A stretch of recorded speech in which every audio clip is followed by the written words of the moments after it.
Hello, manifestors. How are you? So I'm actually driving today, and it's been forever since I actually came on and did a live on my personal page. So I just wanted to come on this morning and really just encourage you. Of course, you guys know that I am the manifestation queen, and I'm always talking about manifestation. And I think that for a lot of people, it has felt like it's this magical pill that takes all of your troubles away. And so I just wanted to address that and give you some tips for how to still manifest your best life and stay in a positive energy, even when you're afraid. So for those who don't know me, so apparently I just hit a bad area. Problem number one with Facebook Living while driving. So for those who don't know me, I am Veneer Pierre, intuitive life coach, master manifester, and the secret weapon every boss needs. I help leaders apply the principles of abundance so that they can create a fearless and intentional lifestyle. So again, many of you have been following my, hey there Renair, hey Daisha, many of you have been following my manifestation series, and if you have not actually taken the course to really put in the work, then it may seem like manifestation is just this, speak what you want and it happens, life is great. And sometimes that is what happens. But more often than not, manifestation, first off, brings up some shit. And so, this week in my manifestation course, we've been working on emotional and spiritual freedom. And when you ask for something, the universe conspires to make it happen. So sometimes you ask for emotional freedom and you end up losing somebody that you're in a relationship with, because that is the key to your freedom.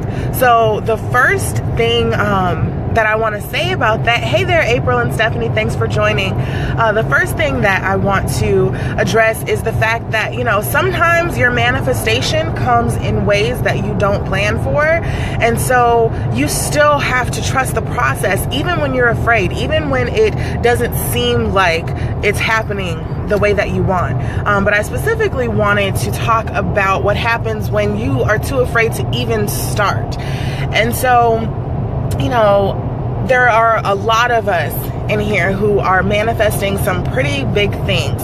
I have been absolutely, Daisha, I definitely speak about making sure that your intentions and your actions are aligned, making sure that your thoughts support your intentions. So that certainly is the first key, making sure that what you're doing is in line with what you're asking for. But what happens when you're asking for something and it's a really big push goal and somebody tried to call, my apologies, Facebook Live will not let me be great today. So what happens when you are terrified of even pursuing it in the first place? Many of you know that I set the manifestation to quit my job, and just the thought of it, I still get tears in my eyes. It's not something that is going to just be a walk in the park. I was terrified when it first came out of my mouth, but you have to do it afraid. When I first started manifesting, I started this manifestation thing years ago, and I thought that I had it, but I didn't really understand how to manifest exactly what I wanted. I knew how to speak it and then things would happen, but I wasn't really connecting the two of how to actually use my energy and manifest exactly what I wanted. And it wasn't until a bad breakup and I knew that I had to leave. God put it in my spirit that I was supposed to move back to Atlanta. I was living in Portland, Oregon at the time, and I had no clue how I was going to get back to Atlanta. I was looking at I think at that time it was like a 1990 something Chevy Cavalier sitting in the garage, and I'm like, that thing is not about to make it across country. I'm looking at my bank account knowing that I don't have money to move across country, looking at all of the things that I can see with my natural eyes, and it just didn't make sense. But God said go. And so I started the process, and I told everyone I'm moving back to Atlanta. I set a date. I started moving towards that, and literally up until the week before I was supposed to go, I was terrified. but I continue to move in faith, and I continue to believe that God will work it out. Fast forward 3-4 years later, I'm at the point where being in Atlanta is the catalyst for my business growing the way that it has. Being in Atlanta is the reason that I'm able to do the work that I do. And I never would have been able to see that living in Portland. But when that thought came into my spirit, when the intention was set, I was terrified. I had no clue how it was going to happen.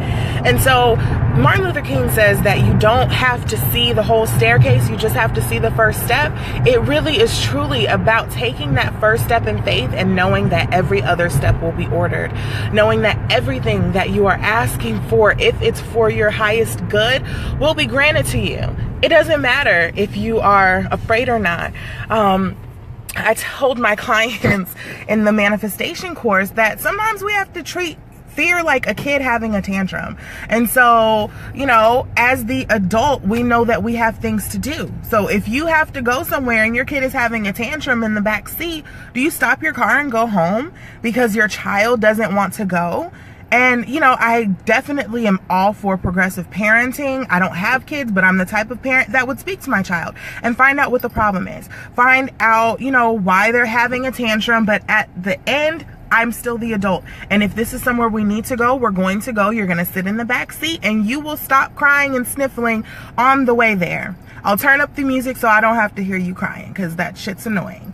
And so sometimes you have to treat fear the exact same way. Like, I hear what you're saying. I get why you're here. Me having fear for quitting my job, like, honestly, what I hear is make sure that my coins are in place. Make sure that I'm creating systems so that I have consistent income, so that I don't have to worry about not having money, because the fear isn't of quitting my job. The fear is what happens if I don't make it. And that's bullshit, because I know that I'm either going to make it or I'm going to make it even bigger. And so you really have to look at why fear is here in the first place. Figure out what you can do to alleviate that fear.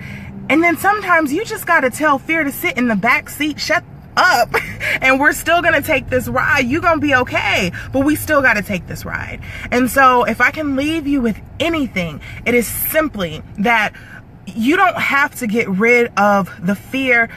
You know what though, Daisha? While I do agree that fear is fake, you know, everyone says it's fake, false evidence appearing real.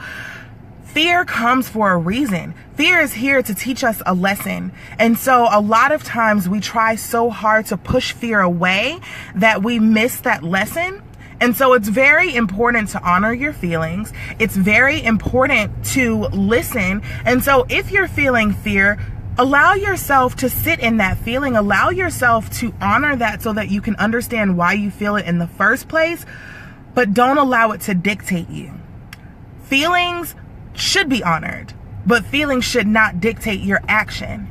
And one thing that I teach in my courses is how to take control of your thoughts. Your brain naturally has an aversion to the manifestation process. You're absolutely right, Daisha. Your brain naturally has an aversion to the manifestation process. If it's not real, if it's not tangible, if you can't touch it, then it's hard for our brain to make the connection that it's real. And that's where faith comes in. Faith is believing in the things that you can't see with your eyes.